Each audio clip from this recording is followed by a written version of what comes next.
in Eastern and Southern Africa, rice is just becoming important from the food security perspective and also from the cash or income security perspective. Annual consumption is increasing by about 13% in Kenya, and so is the case for Ethiopia. And if you look around, the neighboring countries in Eastern and Southern Africa, rice demand is on the rise.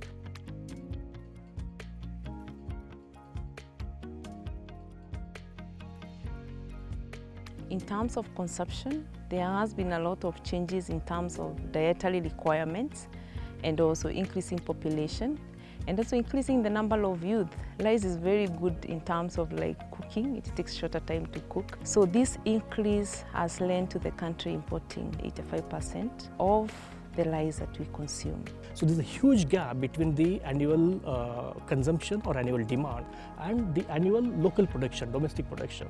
Now in this process, actually we are spending about 6.5 billion USD across sub-Saharan Africa just to make sure that our people have enough rice on their plate. It is very critical to develop new products or varieties. Some of these varieties, they were released more than 40 years ago. They were not bred for the current climate scenario we have. We have so many challenges at the moment. Look at the rains, they are very unreliable. Look at the climatic patterns, they have really changed. So those varieties were bred for the climate that is not the current climate. In terms of the biotic stresses, we are talking about the diseases that affect rice. Mainly we are talking about, especially in East Africa, the rice virus, which is a viral disease for rice. We are talking about bacterial leaf blight. We are talking about a disease that is called blast. These diseases have also changed. They have evolved with the time. And those varieties that the farmers have been growing cannot be resistant or cannot withstand the diseases that we have at the moment. How can we effectively carry out direct seeded rice production in the country and reduce on the labor and cost of production that is associated with transplanting as we try to move towards climate change and climate resilience varieties? We want to actually move in tandem with conservation of our environment through reduction of the water that we are using in our farming system. This has all been because of the support that we've gotten from Crop to End Hunger. We have been able to automate our direct seeded rice production here, and this is during the first phase where they helped us set up this infrastructure where we are able to test and promote direct seeded rice as a technology, because we know that as opposed to the irrigated system, the water has been reducing, the cost of production is high in terms of the time that it takes to handle the fields, the amount of water the farmers use, the river that it use.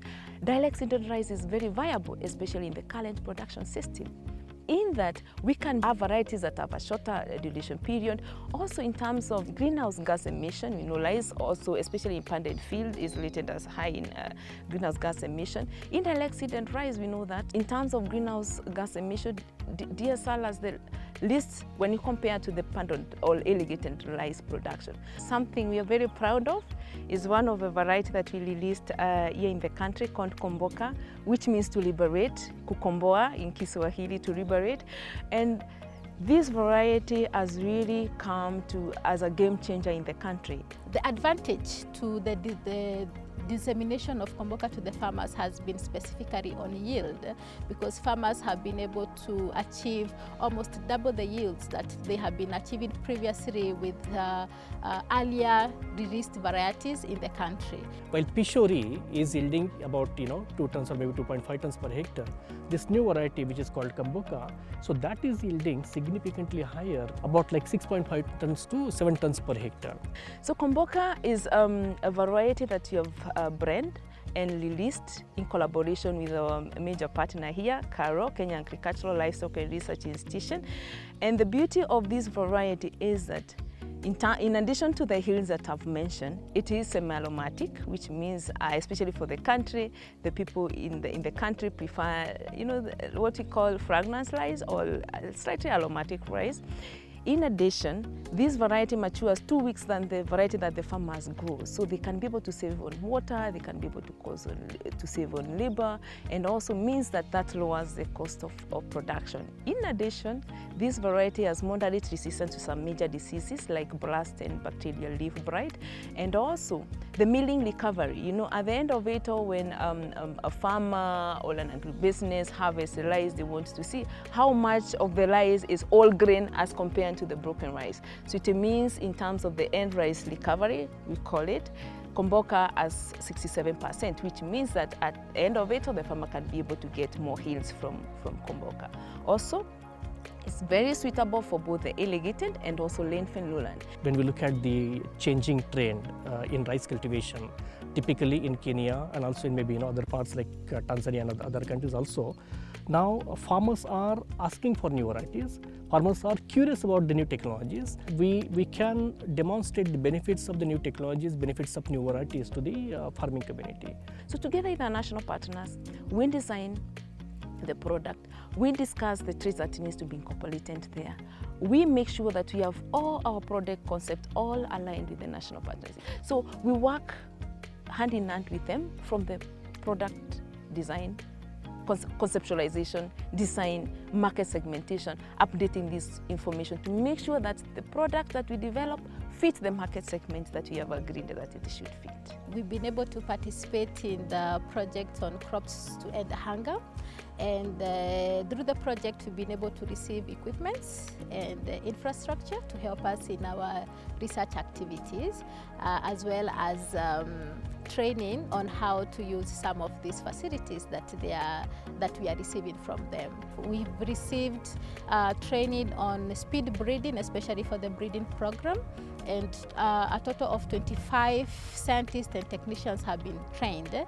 For sure, without crops to end hunger, we wouldn't have these facilities that we can be able to promote this flagship direct seeded rice as a flagship for us, and looking at the potential that it has in the future and looking at where we want to go in terms of expansion. They have really come very handy. In terms of capacity, we know this part of the world, the capacity is not as it is especially in Asia, where we have so many scientists that are trained on rice. Capacity building has been very, very key. So in terms of ABI, instead of giving us the fish, they have come us to teach us, our partners and us, on how to fish, because we know that that's how it becomes sustainable. We are able to release technologies, new technologies to the farmers at a faster rate than we were able to do previously, and also it's also a good opportunity for the farmers to be able to come and see new infrastructures that farmers who are able can also emulate and improve this in the rice farming systems for their own farms back at home.